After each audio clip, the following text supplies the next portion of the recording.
All right, so then how did GameStop get caught into this? So GameStop is one of a couple of companies that right now, as the time I'm doing this video, is going through the roof because of this short squeeze.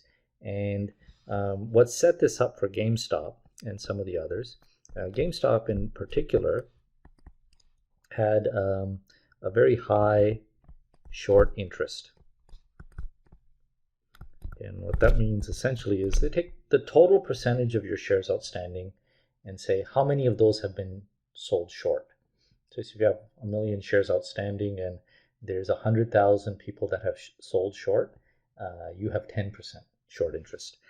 They had actually a number greater than 130%, which means more than all of the shares outstanding had been sold, which is sort of hard to conceptualize, but it can happen just by the mechanics of this.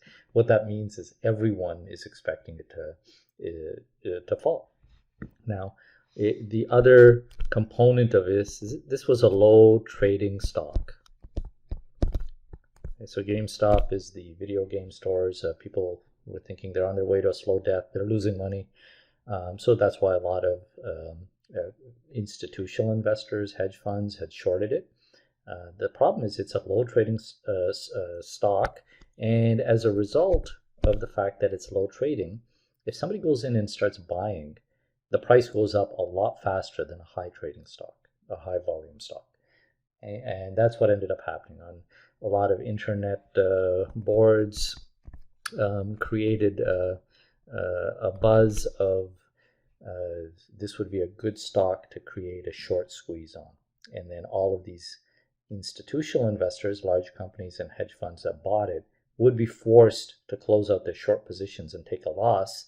And then whoever is buying it would keep riding it up. Okay, so when you create the short squeeze, okay, price goes up further. Okay, so the end of the short squeeze results in a buy, which results in a further price increase, which then results in more short positions being closed.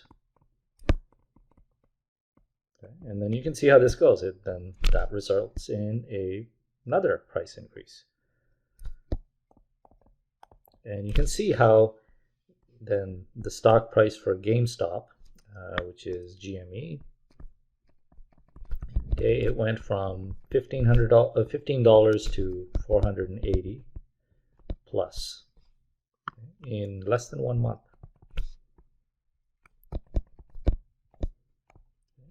And a lot of that was started by people who noticed the situation and encouraged each other to start buying, and then that created volume and it created a buying frenzy, and that's what ended up happening.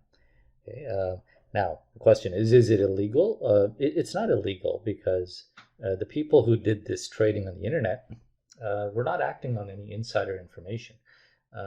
You can challenge some of the other things about it, but from an insider trading point of view, they were acting on public information, and they were taking a risk. Like they could have started all of this with the hopes of creating this scenario, and maybe it just never got traction, and the price never went up. But in this case, it did, and it got everyone to where we are now.